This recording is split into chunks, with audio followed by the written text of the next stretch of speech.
All right, hey, what's up, guys? Coach Mac, Play Fast Football. All right, today I want to do a little video on an idea I've been thinking about the last couple months, actually probably the last year or so, and it's finding a way to build consistency into our blitzes so that we can try to be multiple but yet simple and consistent at the same time. Make sure you check out some of our partners. Dome Hats, all right, the headwear company that we use. This is one of my original Dome Hats, established in 2006. All right, you can change the style of the hat, snapback, Velcro, fitted. You can change the style of the hat from a trucker fit, mesh caps, camouflage. You can change the patterns. You can make your own hat completely customizable. They have an online hat builder that you can customize and generate the hat yourself. Every hat is a story. Make sure you check out Dome Hats. Baker Sporting Goods, company I use for my coach's gear, shirts like this, our spirit packs for our players. Our uniforms are distributed through Baker Sporting Goods. Anytime we do online stores, we use Baker Sporting Goods, so make sure you check out Baker Sporting Goods. Just Play Football. It's digital software taking your program to the next level. It's a more powerful way to present your information to your players. You can build some different things in, some quizzes, some things that really help understand or help your players understand what they need to learn with a game plan or a playbook, but it also gives the coach an understanding of what their players actually know. So many times we ask questions, nobody raises their hand, you think they know everything, you get out on the field, they don't know what they're doing. Now you can actually generate quizzes, so check out Just Play GameStrat. Sideline replay system that we use. If you're looking for a highly reliable, highly affordable sideline replay system, check out GameStrat. You will not be disappointed. DifferenceUSA, the ultimate striking machine. We have one in our weight room. Elbows in, thumbs up. Get thousands of reps without needing a partner. Coils come different adjustable coils that are harder to lev the sled in as the kids get older, stronger, and they develop. So you can change the resistance in the striking pad. So make sure you check DifferenceUSA out. HighandTight ball security training aid that has sensors and panels. You have to hold the ball in the proper position with the proper points of pressure. If you do that, you're going to hear an auditory beep. If you hear that beep, the ball is right where it belongs. You've got the wrist above the elbow. You've got the ball high and tight. You've got the points of pressure correct. If you don't hear that beep, you've got something wrong, and now you can figure out that that's not correct. Hear the beep, that's where I need to have the football. Build that muscle memory into your players so they know the right way to hold the football. And then Stand Perfect's a product we just started using that helps teach consistent, reliable stances. We've been using it with our DBs, our wideouts, our O-line, and our D-line. But I've got a lot of ideas of drills that I want to use with those to teach formations or O-line splits so that we can get similar splits in the right stance all the time, build that consistency, try to build that muscle memory so you know, all right, exactly where to be. Eliminate some buzzwords in teaching, eliminate some of that extra time we take telling a kid, hey, heel toe, instep, move your foot back, move it out, move it in, put the stand perfects down where you want them, they put their feet in, you go. There's a bunch of different ways you can use them. Great for baseball, softball, golf, a lot of different things that you can use. Check out Stand Perfect at standperfect.com. All right. So the idea I've got, and I know there's going to be some people out there that are going to, disagree with the idea, that's fine. But I'm always looking for ways to be more consistent with our players. Ways that we can be multiple in what we're trying to do, have a defensive game plan that can handle what we need to handle, and be able to attack the offense, maybe generate some TFLs or some pressure, but keep it consistent on the back end so that we try and eliminate busts, wrong rotations. So what I'm thinking about is, right now I've got drawn up what I would call, for us, a hot pressure, okay? And I'm going to use the mic and the will and the pressure, and right now I've got it drawn up as a crossfire blitz. All right, but where the consistency comes from is when I use the term hot, okay, I'm always going to use the mic and the will in the blitz pattern. The left safety and the right safety will always be the two vision and break players, the two under 3 deep. They're the two under part of the coverage. And then the corners will always be some type of bail third, hot third technique, and the free safety will always be the hot middle third technique. So now if I want to change the pattern, all right, from the crossfire, and let's say I want to go with some type of maybe B-gap pressure, so now I can change the pattern with the mic and the will. So now maybe, maybe you had, let's say, main hot or whatever, all right, and then you came back and you ran bang hot. The bottom line is the tracks and the calls for the tracks might change, but the coverage behind it stays consistent. As soon as they hear hot, they know that those are the players involved in the coverage, and they know that those roles never change. Now, where some people are going to disagree with the concept is, as long as you have two hot players, they should always be interchangeable. You can teach all your players how to be a vision and break player. You do all kind of blitz circuits to teach your players to go through that. I agree with all that. I'm a fan of all that. But what ends up happening is now there's more things that your kids have to remember as far as when they're the middle hole player, or maybe when they're the down vision and break player, or maybe when they're in a blitz. So if I can keep the pressures that I want to run as hot, all right, with my mic and my will, and I can keep, all right, so maybe they were off the edge, okay, and, you know, maybe that is smoke hot. If I can keep the hot part the same, now those guys know that every time we run a hot pressure, it's those players in those roles in the coverage. So now, if I want to use a different six-man pattern, all right, so like towards the end of the year last year, we started using a six-man pattern where we set the front to the field, we set the front to the boundary, and we started using a six-man pattern where we made it a boundary call, so we set the three into the boundary, okay, we set the will to the field, we set the mic to the boundary, and we started bringing our safety from the field with the will linebacker, and we tried to cross-face the center, long stick, B-gap, edge. So we tried to cancel out all 6 gaps up front, and when we ran this pressure, the free safety actually came down to be a vision and break player. The mic was the vision and break player into the boundary. The left corner and the right corner had bail thirds, and now the boundary safety, or the safety not involved in the blitz, was the middle third player. Okay, so now when I run this one, there's only going to be one interchangeable part. The free safety and the mic will always be the down part of the coverage. So we started calling these blitzes cold blitzes. Okay, so, you know, maybe we were running war cold, and maybe we were running wild cold. And what that told us was war meant it was going to be the right safety blitzing, which means the left safety would be the middle hole, the deep post player. Wild meant the left safety was blitzing, which means the right safety would be. So there was a little bit, all right, it wasn't like the hot pressure. The hot pressures are the same guys doing the same job all the time. The cold pressures are the same parts down low. So the free safety and the mic will always be the vision and break players in the cold pressure, all right? And then the right safety when he's not blitzing is the post player. The left safety when he's not blitzing is the post player. So the cold coverage had one adjustable moving part to it, and it was just a matter of teaching the safety, whatever safety was a field pressure for us, whatever safety's into the boundary is going to become the post player, and the safety to the field is going to blitz. So it had one moving part to it, but it built a consistency in that when we wanted to use cold pressures, the free safety was always going to be the vision and break player to the field. The mic was always going to be the vision and break player to the boundary, so we could build more reps into it. We could change the track, again, however you wanted to run the tracks, you could change the tracks however you wanted to. All right, if you wanted to get all 6 gaps accounted for, you could still cross-face here. You could bring the will in the A gap, the safety in the B gap, leave the end out wide. Okay, you could mug the will up, bring the will first, long stick the end behind him and the safety off the edge. You could change the tracks up to make the blitz look a little bit more multiple, but on the back end, when you call cold, those guys know that they're always going to be doing the same thing. The only slight adjustment in the cold coverage was the safety that was blitzing and the safety that was going to the post. All right. When we got into our trying to run some 3 under 3 deep stuff, all right.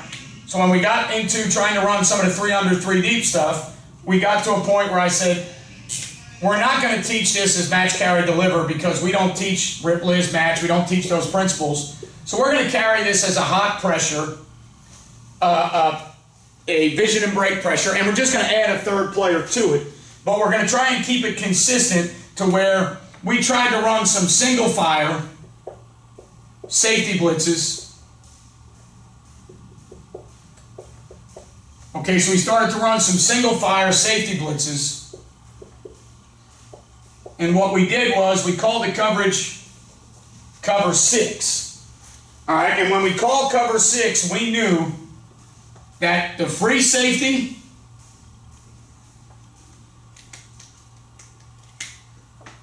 the Mike, and the Will were always going to be the 3 under, 3 deep players. And again, the only rotation involved was the left safety, if he's blitzing, makes the right safety the post player.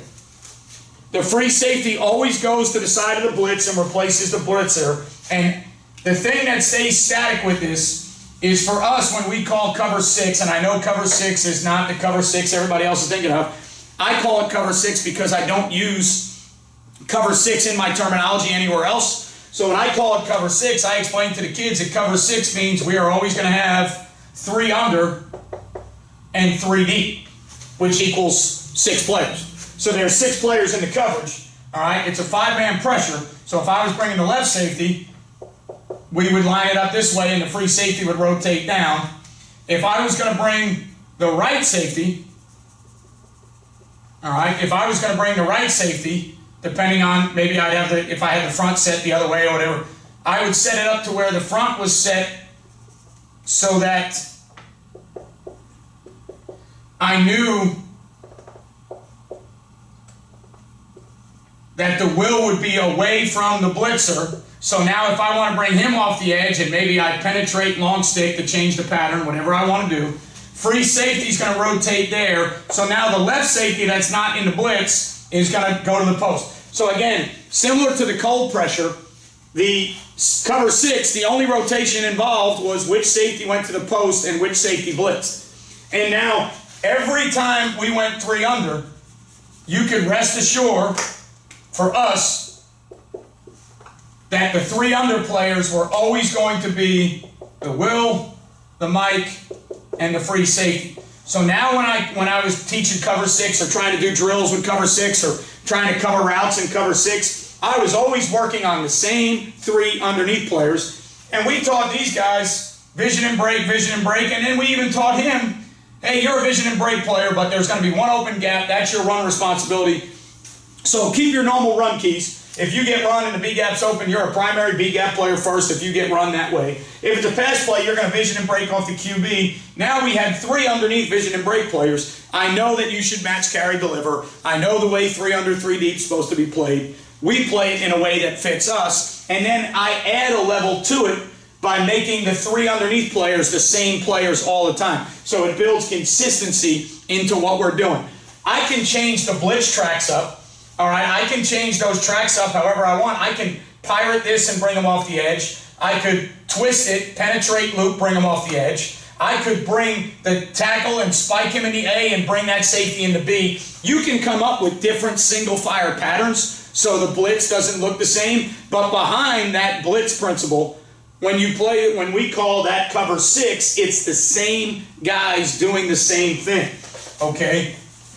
We do the same thing with our 1 free stuff. So for us, when we play 1 free, not 1 rat, not 1 free, man free.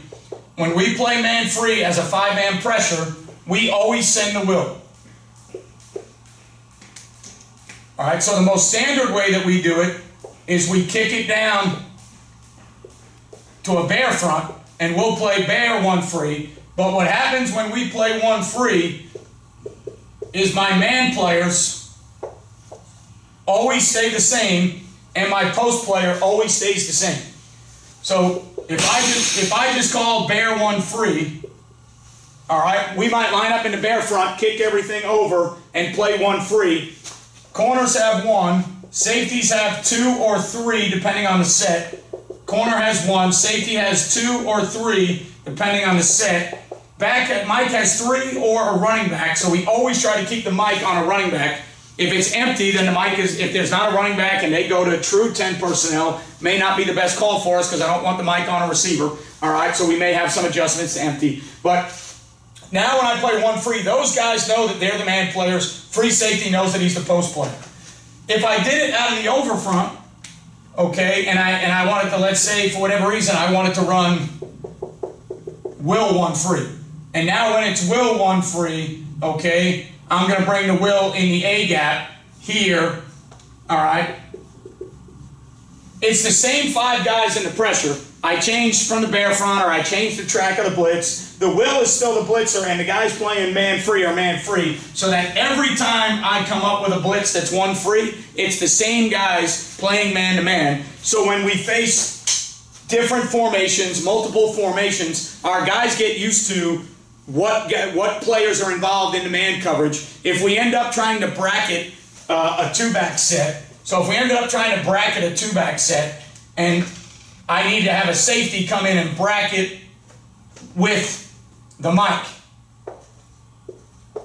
Well, now we know that we've got to work on the Mike and the right safety being able to bracket, the Mike and the left safety being able to bracket. We know the three pieces that we have to bracket with when we're playing two-back sets, because we understand that those are always going to be the guys involved in the one free. So if I'm trying to rep out that week, whatever, bear one free, will one free, you know, wham one free, whatever the pressure is, the will's going to go and become the fifth. And then the man-free players are always going to be the same players. So the reason I'm toying around with this idea, and we toyed around with it towards the end of last year, is to see if we could change enough blitz tracks, have enough blitz tracks to be multiple, but on the back end try to keep some consistency rather than just drawing it up. Like originally, I remember when I went to clinics when I was younger, and fire zone stuff, you know, started becoming really, really big. And I can remember an NFL coach at a clinic drew up everything kind of as X's, and there were a 3-4 team, so he would draw up like all these X's, all right, kind of like this, okay, and he would, you know, he'd have everybody drawn up as these X's, and he would start going through different pressures, and he'd start talking about like 3 under 3 deep, and he would draw up 10 different pressures, and as long as the X's were able to insert somewhere, okay, so, you know, they might bring some type of interior cross dog, and this safety inserts as the 3-hole player, and he goes down there. But then in the next blitz that they ran, they might have, you know, they might have brought these two guys, and this safety inserted down here as a 2-hole player. Now he was 3, he was 2, and he had to spin to the middle. And they drew it up with these X's to show you that the blitzes were endless, the paths and the tracks were endless, and as long as you had a 2-seam, a middle hole, a 2-seam, middle hole 3 drop, whatever you want to call those guys, a skiff player, whatever you want to call these guys, as long as you had that, you could be multiple in your blitzes, and you could run 55 different zone pressures. And I would watch the Steelers do it with Palomalu, and he would insert in 6 different positions. And it was multiple, it was diverse, it was giving people fits. And I loved the idea when I was younger. And as I got older, and we started to struggle with blown coverages and busts, and the kids saying, well, no, you're supposed to insert here on buzz, and you insert here on you know, weak, or you insert here on sky, whatever the terminology is. And now, you had all these multiple blitzes, but a couple kids had different insertion points to different spots, and then you end up blowing the run fit or the coverage because the kids get a little bit confused. So what I start, especially as I'm getting older, I'm leaning to, how can we build multiplicity in with some consistency behind it? So if I can keep the hot and the cold and the 6 and the 1 free, if I can keep those as consistent as possible, I can change the track of the blitzes if I use the same blitzers in that pattern. If I use the same coverage guys, I can have a slight post rotation or blitz. So like with the safeties, you're either blitzing or playing the post. All right, so when we go to the cold pressure, one safety's blitzing, one safety's playing the post. That's the only thinking that's involved. Everybody else, the free and the Mike, are the 2 vision and breaks every time we call cold. The corners are, you know, bail third, hot third, whatever you want to call it, every time we call cold. So now we're building a consistency into where the tracks can change, the path can change, we can be multiple, all right, but at the same time, we're trying to eliminate busts on the back end. We're trying to present to you 3 under 3 deep, man free, we play 4 under 2 deep, all right, 2 under 3 deep, straight 0, peel. So we're trying to play a bunch of different coverages behind the blitzes so that you don't just hone in and go, hey, they're 3 under 3 deep every time they 5-man pressure. No, we're going to change that up on you, but when we change it, on our end, it's going to be simple and consistent. So when we're man free, it's the same guys playing man free. When we're 3 under 3 deep, it's the same guys playing 3 under 3 deep. So we're going to change the coverage on you, but on our end, we're going to try and build more consistency. Why? In my experience now, 24 years of doing this, 21 or 22 years as a head coach in the state of Florida, I think kids, the simpler it is, the faster they can play.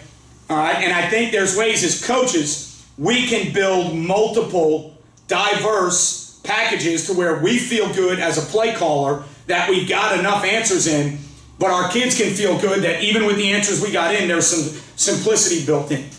All right, so just think about that. Maybe it helps, maybe it doesn't. That's the idea I've been toying with. That's something that I've been working on, all right, with our program here, something that I want to start implementing in the spring, going into the summer and the fall, seeing if we can be multiple enough to have answers, but seeing if we can be consistent enough to be sound on the back end.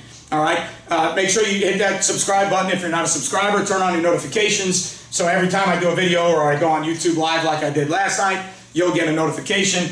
Thumbs up, thumbs down if you like it or don't like it. If you completely disagree with this idea, thumbs down. All right, either way, you watch the video, you're letting me know what you think of what you like and what you don't like. And then if you want to leave a message, leave a message. I respond to every message that's about football, any messages that I've been getting recently about promoting other things or promoting different things in the crazy world that we live in now. Just report those as spam and try and get them blocked and keep it to where it's all football all the time. That's what the channel's for. All right, if you guys are playing right now, good luck. If you're getting ready for spring, keep working, good luck. Stay healthy, do all the things everybody tells you to do. Hopefully we're on the back end of this, getting back to a normal world. I appreciate everything you guys do for me. Remember, you won't play well until you play fast. See you next time.